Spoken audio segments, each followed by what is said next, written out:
There never was such a goose. It's a good bird, Bob. And reasonable, too. I'd like to stroke it. Bah humbug! Welcome to Flynndogg Woodwork. Today, we're not going to be talking about Tiny Tim, but we are going to be talking about 4 tiny tools that may make a great stocking stuffer this holiday. So stick around with me and let's check out these tiny tools. So woodworkers are one of the most difficult people to buy for during the holidays. He's not lying. And I ought to know because I have a massive collection of socks and other clothes that I'll never wear. So I thought this would be an excellent opportunity to share with you 4 items I'd love to get in my stocking, as well as 1 item I'd love to see under the tree. So let's start to talk about these 5 items and see if any of them need to be added to your Christmas list. So our first item of the day is perfect if you need to do any sort of trim work, either for doors or windows inside your home. The trim, the woodwork. And our first item is dirt cheap. At today's price, it's less than $11. And it's also made by a brand that I've really come to appreciate over the last few years, as they're making quality tools at an affordable price. So what are we talking about? Well, let's go check it out. So our first item is the Milescraft Trim 45. Let's unbox this and see what it's all about. So inside the box comes the tool itself along with the instructions. And as you can see, this tool has got a lot of unique features that we need to talk about. I must admit, some rather unique design features. So what is this tool used for? Well, it's used to create trim for either doors or windows with an offset ranging from 0 all the way up to 1/2 inch. Before I demonstrate how to use this tool, I want to show you some of the physical components of this item. One of the first things you'll notice is this black gauge on the very bottom, and this slides back and forth at 1/16 inch increments and can be locked into place with the press of the red button. And it's this gauge that's going to create the offset for your trim. You also may have noticed a couple of slots that have a diagram of a tape measure. There's also 2 magnets that are right next to those slots, and these are to hold your tape measure into place as you're measuring your trim. So now that we have an idea of the basic physical components of this tool, let me show you how this tool is used. So for this example, I want to create some trim with a 1/4 inch reveal. Pretty revealing. So I'll simply take the slide rule and move it to 1/4 inch. Then I'll depress the red button to lock it into place. So now that we have our 1/4 inch set, we can flip the tool around and see there's a corresponding lip, and that's what's going to rest right in the corner of your window or your door jamb. So we'll take our trim 45 and set it right into the corner of the jamb, and then we can take a pencil and strike a line on either side of the tool. We'll repeat this process on each of the 4 corners.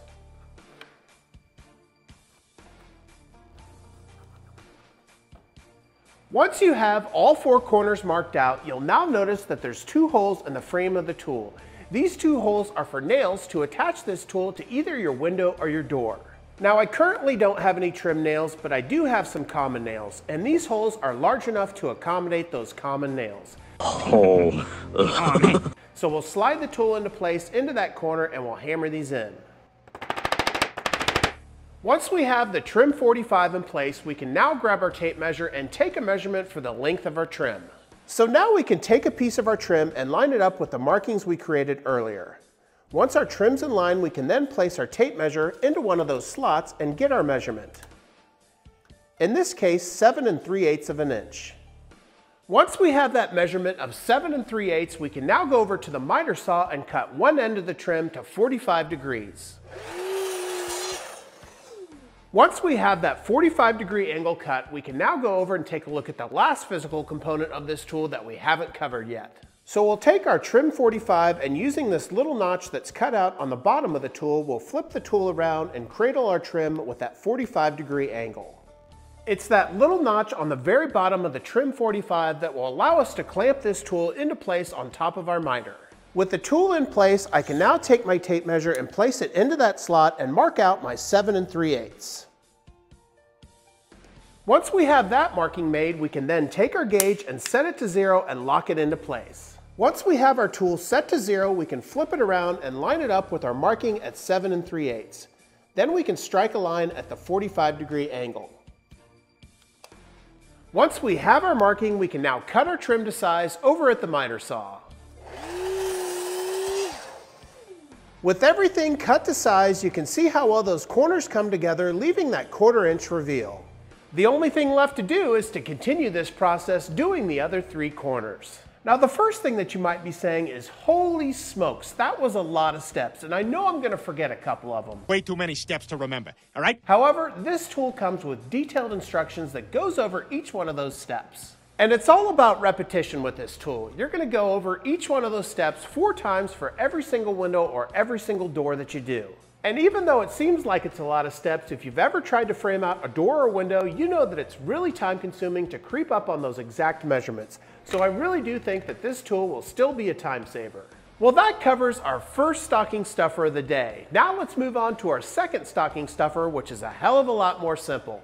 So I need to level with you guys about something. Yep, I've got levels of all different shapes and sizes. I don't mind dad jokes. I've got small ones, I've got medium-sized ones, I've got huge ones at even 8 feet long.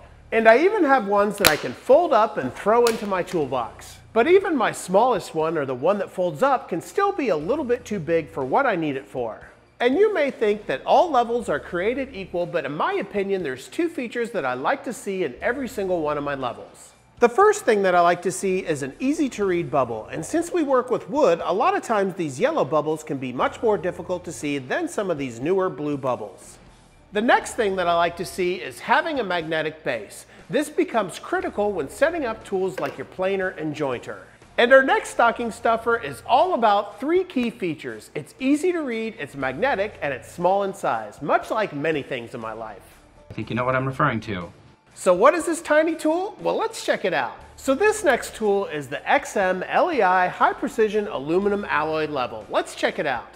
So this is a pretty simple little tool, and I love simple tools. This little level comes in right at 3.5 inches long, and it's extremely easy to read with its blue fluid. If we compare it to some of the other levels with yellow fluid, you can see how much easier it is to read.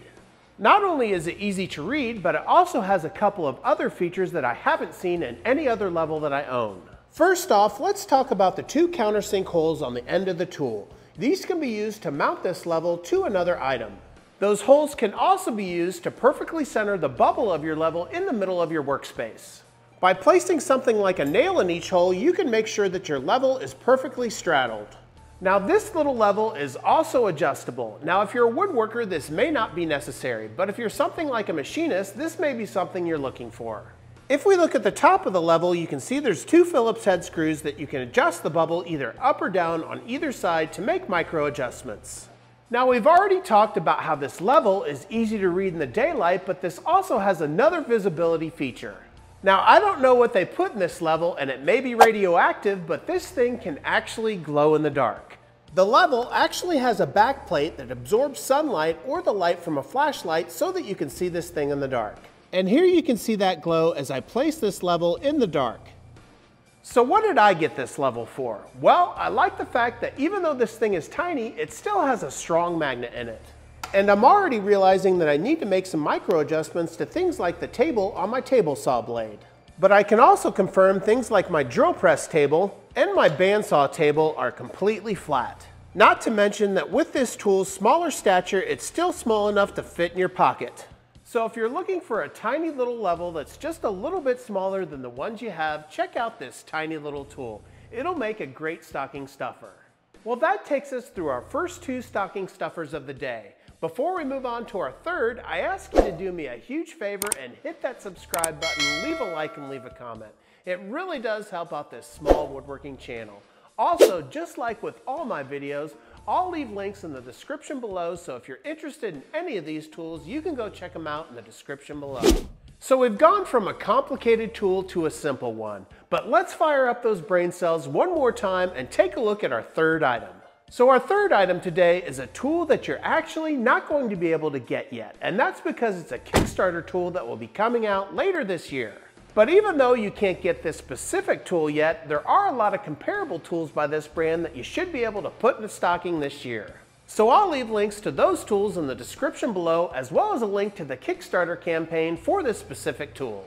So let's get started and take a look at this Kickstarter tool. So this next tool is the Mileseey D9 Pro. Let's unbox this and see what it's all about. So I've had a couple of Mileseey products in the past, and I'll have to say their packaging is impeccable. Inside the box, you're going to get a charger along with a strap for the tool. You can also see this very nice carrying case that carries the tool inside. So you may be aware that I've done a few laser distance meter reviews in the past, and you might be asking, what makes this one different? Well, that's an easy question to answer. This one's for dummies. It's perfect for you.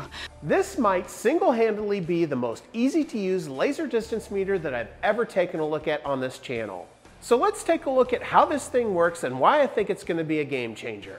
First off, let's take a look at the construction of the tool. If we take a look at the meter, you can see it has a very sleek design, and the entire casing on this tool is made out of metal. On the very front of the tool is the actual laser distance meter, and this is a laser that will register all of your measurements.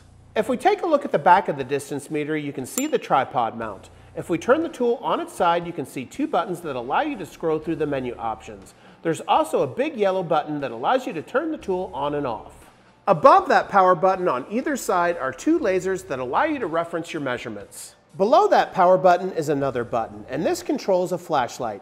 You can turn a flashlight on high or low. And that flashlight is an added bonus that I've never seen on any other laser distance meter. If we turn this tool to the opposite side, you can see the flashlight at the very bottom along with the area where you can charge this tool. You can also see the laser on the opposite side as well as a small speaker. So let's fire this bad boy up and take a look at some of its functionality. So if we turn this tool on, one of the first things that you'll notice is this thing has a very large color touchscreen display. This thing can be read from anywhere. And when I say this thing can be read from anywhere, I mean it. This thing automatically calibrates to the direction it's pointing. So instead of having to manually adjust the screen's orientation, this thing automatically senses what direction it's facing and adjusts the display accordingly. Now I did mention that this tool has a touch screen, and this screen is quite sensitive, very similar to what you see on your cell phone. And as you see here, as I scroll down, you can see all the menu options. And as I press the two buttons on the side, you can see how I can scroll through each one of the menu options. But not only that, since it is a touch screen, you can simply press the button to select the item you want. So if I wanted to change the units of measurement, I'd simply press the feet button to change it to inches, to feet with inches, to centimeters, to millimeters, to meters, and then back to feet. That's right, the metric system. So let me show you how to take a quick measurement with this tool. To take a measurement, you first need to determine which of the 4 reference points you're taking your measurement from. You can take it from the top of the tool, the sides where the lasers are, the tripod point on the back of the tool, or the very back of the tool. And to take a measurement, it's as simple as pressing the center button. And here, as I press the button, you can see our measurement is taken at 1 foot, 8 inches, and 9/16, which is a fraction, and that's something that I like to see in laser distance meters. I was told there would be no fractions. Now, if you need to take more complex measurements, this tool can handle it as well. Just like with Tinder, you can simply swipe to the right to access all of the Pythagorean modes as well as the volume and area modes. What if you need a level? Well, this tool has a simple level incorporated in the main display of the tool. This may be a little bit difficult to show, but you can see the degree angle that your tool is resting at along with a level on the very side. Once that level goes to green, you can assume your level. If you need just a little bit more accuracy on 2-axis, this thing also has a bubble level. If we swipe down to get to the main menu, you can select the bubble level. And the nice thing about the bubble level is the entire screen flashes blue once you're completely level. Now, a last feature that I always say I look for in any level I purchase is a magnet. And would you believe that this tool actually has a magnet incorporated? The right-hand side of this tool is completely magnetic so that you can attach it to any magnetic surface. So keep your eye out for this Mileseey D9 Pro. This is by far the easiest laser distance meter I've ever used. Not to mention, it's extremely easy to read with its large display. Well, that takes us through our first 3 items and only 2 more left to go. Let's dumb it down a notch and take a look at our 4th item, which also has to do with measurements. Well, we're gonna do it again. We're gonna talk about woodpeckers, but one specific woodpecker tool that I know a lot of you admire. What is this tool? Well, I know a lot of you, at least those of you that enjoy a good steak, love to heckle me about this tool. So this tool is the Polini Pocket Rule. So what is a Polini Pocket Rule? Well, it's basically a ruler with a little nubbin. At least that's what I think they call these things. That checks out. It's that little nubbin that you slide onto your ruler that allows you to take your measurements at a specific length. Now I know there's some other features with the Polini pocket rule, like placing the nubbin on the base of the ruler so that you can use it as a depth gauge. But let's be real, who does that? I know I don't. 99% of the time, I set my nubbin from a specified measurement so that I can measure out from the edge of a board. So this got me thinking, is there anybody that sells just the nubbin so that we can convert our rulers into a pocket rule? Well, you know me, I Amazon deep and I found one that does just the thing. So inside this box is the Anefy wood ruler positioning tool. Let's go see if it makes a decent nubbin. So inside this box, you'll find the brass and steel alloy positioning tool. Now there's not a whole lot to talk about with this tool, as the construction and the design is pretty simple, but let's take a closer look. If we look at the side profile, you can see a little slot where you slide your ruler in. To tighten your ruler onto the tool, you simply twist the knob on top. Now this collar is designed for a ruler that's 1 inch to 1 1/8 inches wide. You're also looking for a ruler that's less than 1/16 of an inch thick. Once you have your ruler, you simply slide it into the slot and lock it down with a knob on the top. Once you have your measurement, in this case 2 inches, you use it in the same fashion you do a pocket rule. And I've used this ruler guide as well as the Polini pocket rule, and there's very little difference between the two tools. In fact, I would consider this ruler guide just a little bit more stable, as it's 1/4 of an inch longer than the standard Polini pocket rule. And that 1/4 of an inch makes a big difference when you're trying to keep your ruler stable when you're taking your longer measurements. So if you're looking for a cheaper alternative to the Polini pocket rule, or you just want to convert some of your old rulers to pocket rules, this is a great option. And it would make a great stocking stuffer for the woodworker in your life. Well, that takes us through 4 stocking stuffers and only one more item to take a look at. Now our last item is just a little bit larger and probably deserves to go under the tree.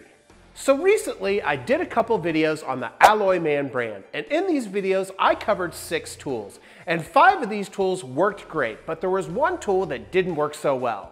And the tool that didn't do so well was this Alloy Man palm router, and I had really high hopes for this tool, as one of my favorite tools in the shop is my DeWalt palm router. And if you remember from this video, my problems with this router had everything to do with safety. And that's because the latch on this router, which holds the depth, was in no way secure. Once it was in place, you could easily move the router up and down without any problem.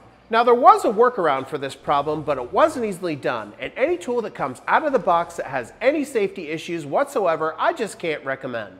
But I'm on a mission. I'm on a mission to find a cheap alternative for the DeWalt palm router, and I think I found one, and this one's about 1/3 of the cost of the DeWalt router. So let's check this tool out and see if there's any comparison. So this tool is the Genmitsu palm router, coming in strong at 1.25 horses.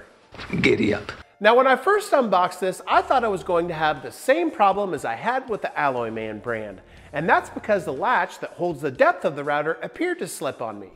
That is, however, until I had the novel idea of reading the tool's instructions, and in the instructions they tell you there's an included wrench that helps you tighten the latch, which is something that the Alloy Man tool just didn't have. And if I had this little wrench instead of the gloves and the cheap router bits that came with the Alloy Man router, that tool may have been a different story. And to tighten the latch, all you need to do is to place your wrench over the nut and tighten it down until you have your desired resistance. Now I'm still not real happy that the tool didn't come ready to use right out of the box, but if you read the instructions, it does tell you to use the included tool to tighten it down.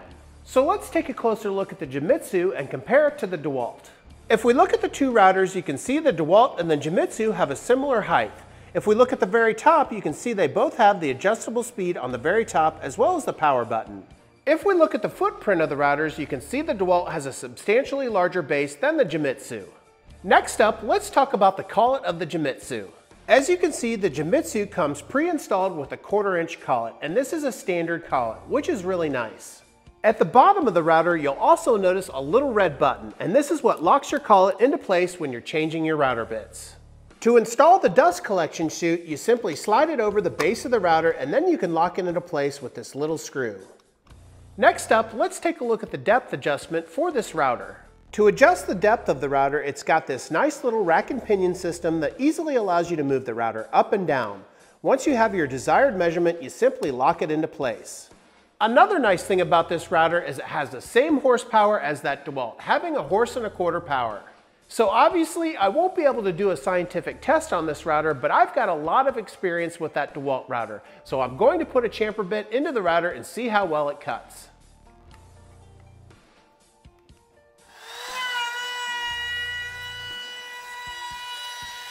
So I test cut about 5 boards with this router, and my overall impression is it's no DeWalt. Not of course. The two main things that I noticed with the Genmitsu is that it takes a little bit longer to get up to full speed than the DeWalt, which is almost immediate. The second thing is it's a little less stable than the DeWalt, which has the larger base. But other than that, at this price point, this is a reasonable router to have. I'll probably keep this router around the shop for those rougher projects. Well, thanks for joining me on checking out these last-minute holiday items. I really enjoyed showing them to you, and I think they'll make any woodworker happy. Well, I hope everybody has a wonderful holiday, and if you haven't already, make sure you hit that subscribe button, leave a like, and leave a comment. It really does help out this small woodworking channel. Until next time, take care as always.